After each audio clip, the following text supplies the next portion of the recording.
Hi everyone, welcome back. I'm Bijan if you're new here, and nice to meet you if you are new.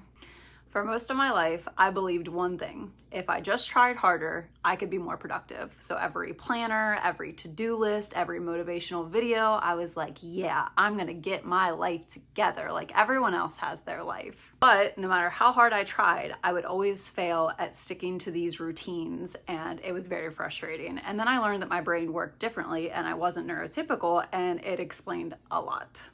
I used to watch people with morning routines, workout schedules, basically having a schedule for their entire life. And I would make a list or a plan for myself, and I would start it on a Sunday, and by Wednesday, I'm already failing. And my first immediate thought was, wow, you're just really lazy and not disciplined enough. But my brain doesn't build habits the same way that everyone else's does. And it took me a minute to realize that and not be so shameful and guilty and sad about it and self-deprecating to the point where I'm like, you're just lazy and you don't know discipline. I confused motivation a lot with ability. There were days where I wanted to start projects, clean the house, send an email, make a simple phone call, and by the end of it, I just couldn't do it.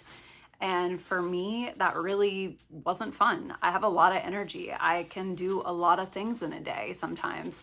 But then I have other days where I simply just can't do the things I want to do. And it's very frustrating because I feel like, as always, I have two systems fighting against each other with the autism and ADHD. It's like two little kids that are complete opposites just attacking each other at the same time. And one of them wants to win, but neither really ever does.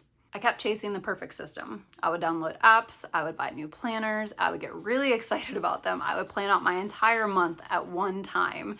And I'd be like, yeah, I'm gonna stick to this, I'm gonna do it. Meanwhile, my brain's like, this is the system that's finally gonna fix me. But little did I realize, I don't need to be fixed. I just need to learn things that work for my brain and not like everyone else's, because as lovely as planners are, and as much as I love to-do lists and all these other things, sometimes they don't work for me. Planners, I love them. I do like to use them for a couple of days, but then I lose interest in them, and so they just become a pretty object in the background.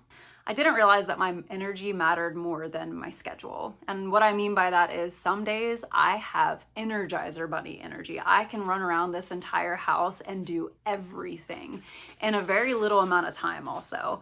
And sometimes I'm amazed at what I can do. And so is my partner. She actually comments all the time. She wishes she had my energy. She wishes that she could do all the things I can do. But it's not always like that. Sometimes I'm running on E. And me doing the bare minimum is sometimes all I can do. So there are days where I do little to nothing just to get by, just to get through my day basically. And there are days where I feel like I can conquer the world. A lot of times I've realized I need to pay more attention to my energy than this schedule that I've built for myself.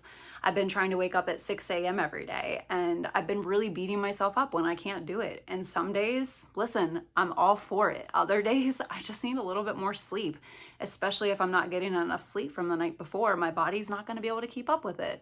And something I'm trying to teach myself is that's okay. You don't have to be perfect 24/7 and follow these schedules and routines to a T for it to matter. It matters what you're doing with that time once you are awake and once you are up and doing the things that you want to do. And also, we have to remember that we're human. We can't beat ourselves up every single day when things don't go the way that our brains want them to. And I'm still working on that. That is a big part of me fixing myself, in the sense of I'm going to therapy to find tools to better help myself for the way that my brain works specifically. So one thing I'm trying to do is not beat myself up when I can't do exactly what my brain perfectly wants me to do. So my definition of productivity has completely changed, and it's more, what can I do that day? What will my brain and these two toddlers inside of my head fighting each other allow me to get done that day without me losing my mind? Some days productivity looks like me recording or finishing a project. Other days it might literally be making one phone call, and that's all I can do that day. And you know what? That's okay. At least I did something.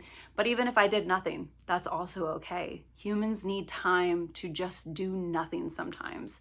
And we need to learn to listen to our bodies a little bit more, because those are the days where our body's begging us for rest, and it usually means something. Even if you don't know what it means, you should still be listening. So if your body's like, hey, sleep a little more, doesn't mean you're lazy. Sometimes it just means your body needs a little bit more rest, and that's okay. If you guys have anything in particular that works for you on the days where you don't have as much energy, or with schedules or routines because your brain works a little differently, please leave it down below in the comments. I would love to hear what works for other people. And if you're gonna tell me to buy a planner, I will totally do it, and I will keep up with it for a day or two. And again, it will just be a pretty object in the background because that's not how my brain works. However, reminders in my phone is one of the things that I have found to be very helpful to myself. And I may have 100 reminders, but you know what? It keeps me in check. As always, thanks for listening to me ramble, guys. I hope you have a wonderful day, and I'll see you tomorrow. Bye.